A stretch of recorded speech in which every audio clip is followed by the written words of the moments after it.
This is the Scotland office here in central London, the main link between the government in Westminster and the governing of Scotland. Its role, for better or worse, is one of the factors under consideration as Scotland goes to the polls on the independence referendum and the Scottish people consider the costs and the benefits of breaking away from the United Kingdom. The campaign, lasting 16 weeks, ends in a referendum on September the 18th, 2014. 4 million voters will be asked a yes-no question, namely, should Scotland be an independent country? Much of the campaign focuses on the economy and benefits of an independent Scotland, which must be compared with the cost of leaving the UK. Some political analysts believe independence for Scotland would boost the country's economy. Others feel differently. So how much do people know about the history of Scotland?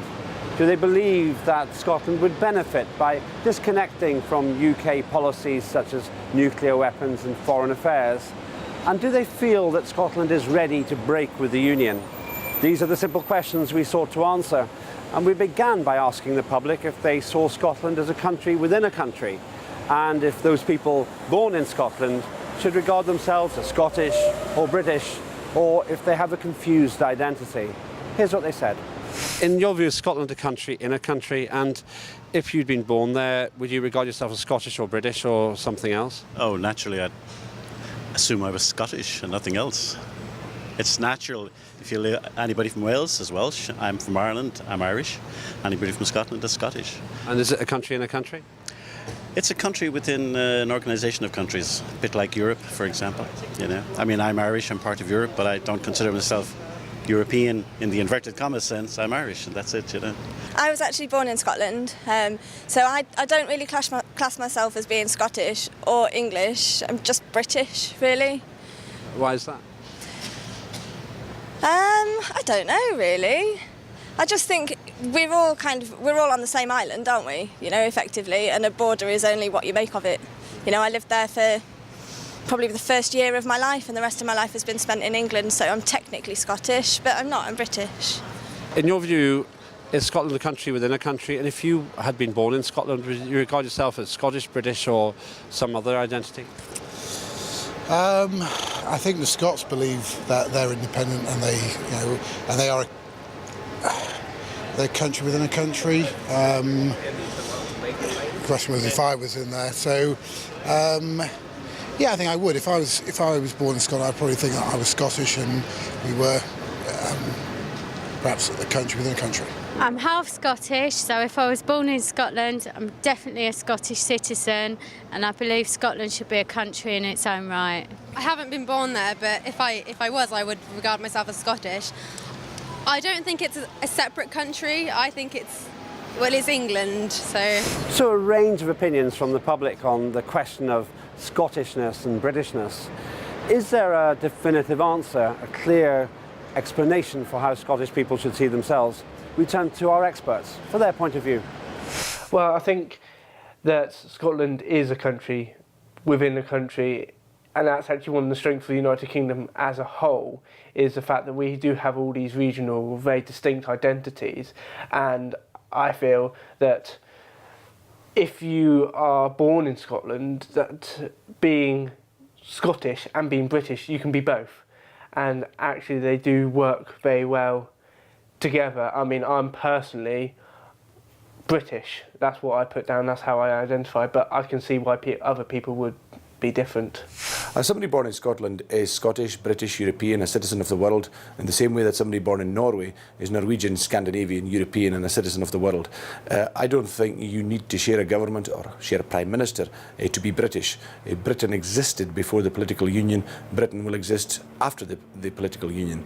Britain is a geographical island and always will be. And so a person that's born in Scotland is Scottish, definitely. British, yes. European, yes. And a citizen of the world. The most important thing for us is moving political power from Westminster to Holyrood into a more democratic forum where the Scottish people are in charge. We turn to history next, and we asked the public if they knew whether Scotland had asked to join the Union or whether they'd been forced into the United Kingdom. Here's what they said. Do you know if England conquered Scotland, or did Scotland ask to be in a union with England, do you think?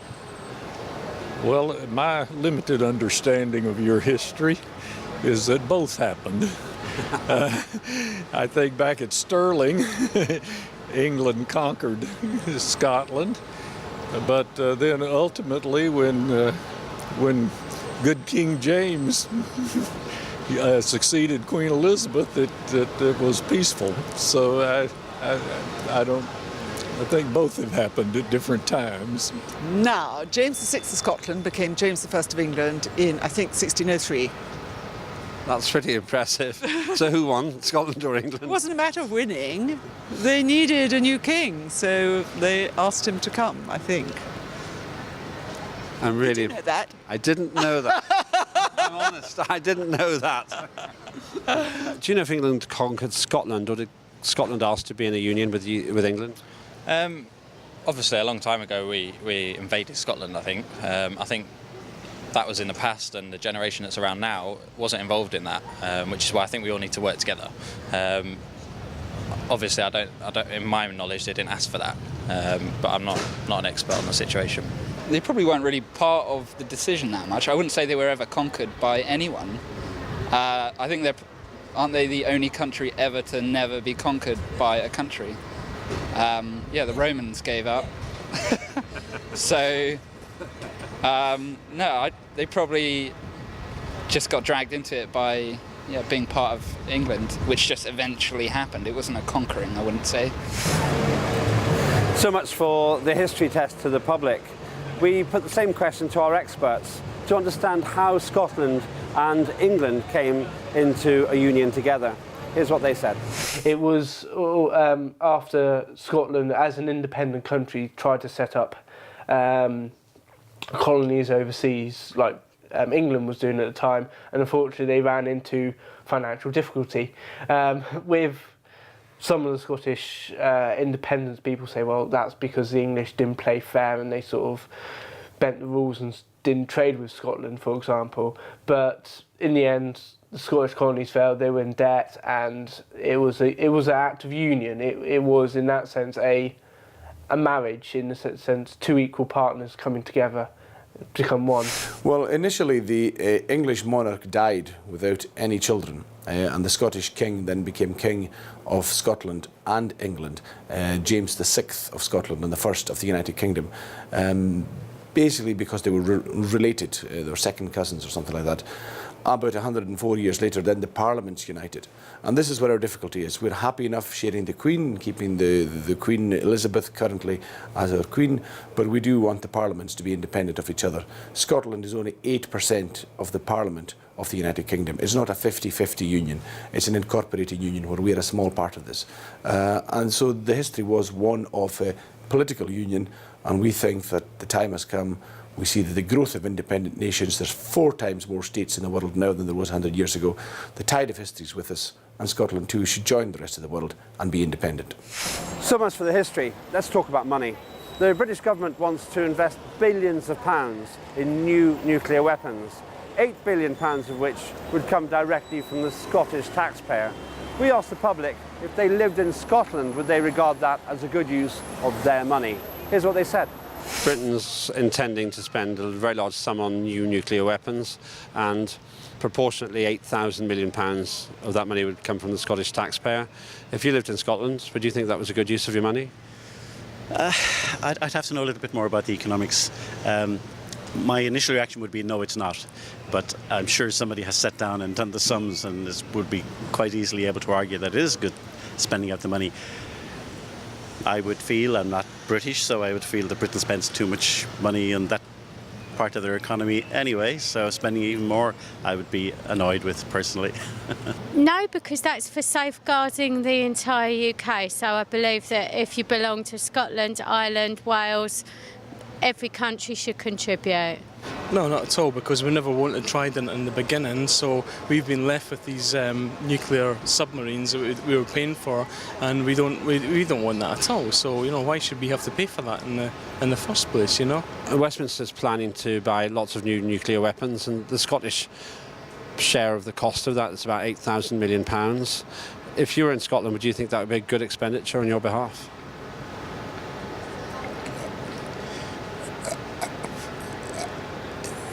Yes. I mean, if right now, why wouldn't it be? Because you are part of the United Kingdom, and so if that's protecting, we're not just protecting England. So, I mean, you can't just say, well, don't protect us, we'll be okay. No, I'd say absolutely not. Why is Categorically not. Why is that? Because I think the expenditure should be on social issues rather than on defence. No. Scotland's quite a sparse country anyway, and it's quite underpopulated, so I don't think it's an incredibly wealthy area. I don't think that'd be fair. But then I'm against nuclear weapons anyway, so I wouldn't take the money from anybody. I'd just cancel that one. So a range of views there, with some people suggesting this is a UK-wide issue, not just affecting Scotland. Do our experts agree? Here's what they said.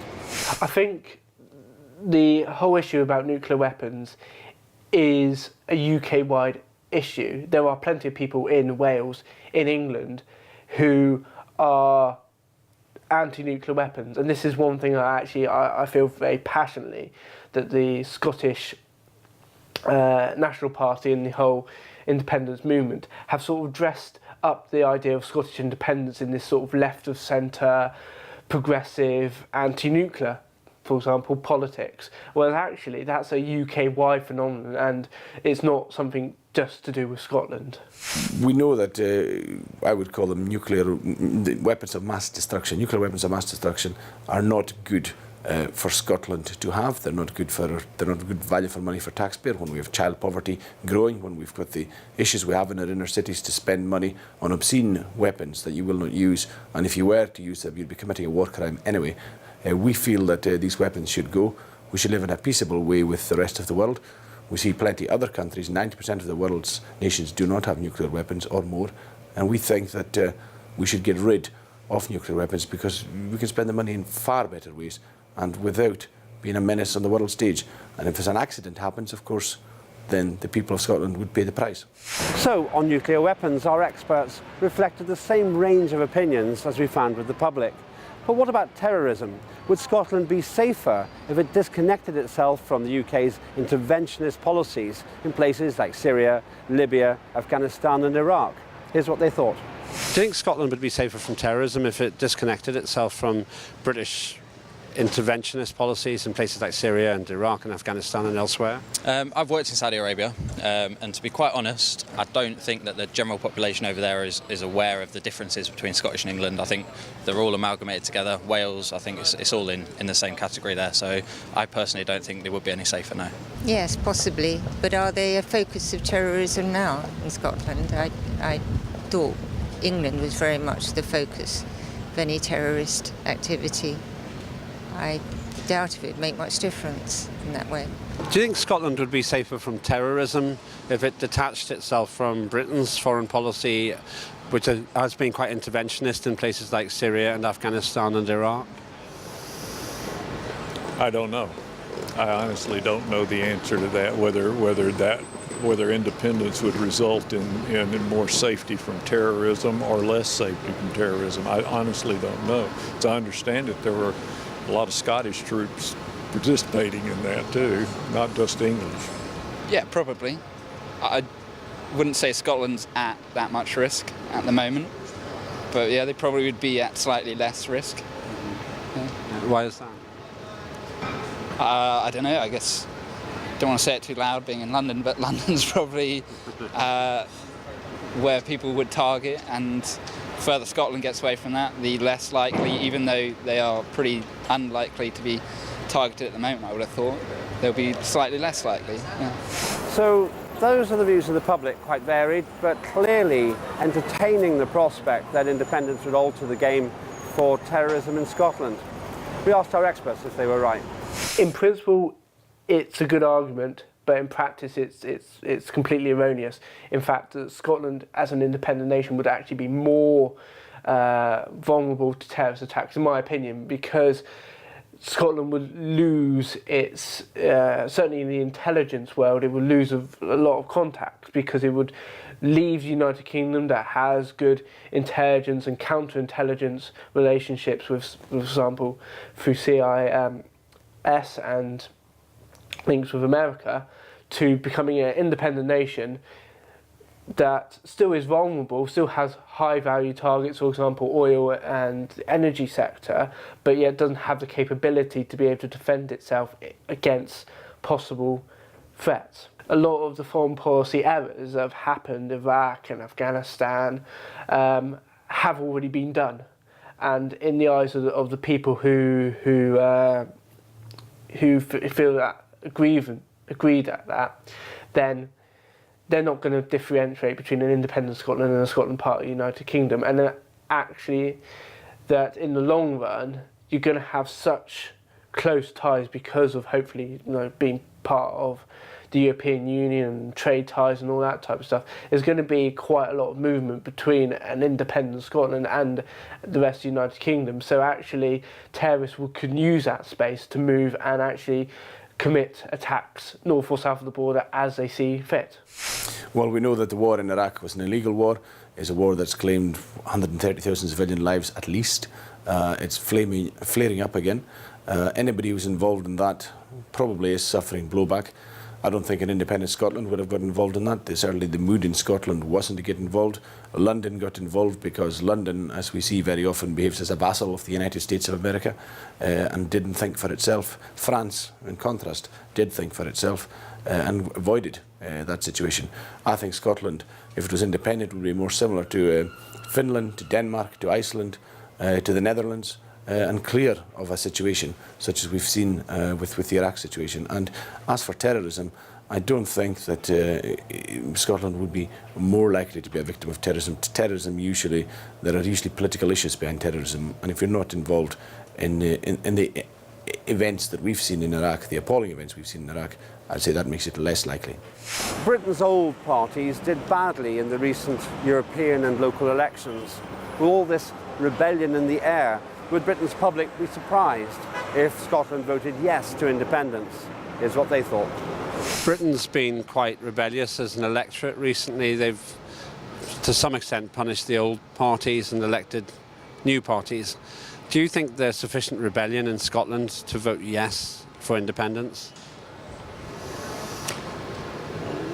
What little I've read about it, I understand that it's a pretty close question, that it's if there is a vote, it's going to be pretty close. I don't know whether it's going to be, there's enough sentiment for independence to prevail or not, but I think it's going to be a close vote.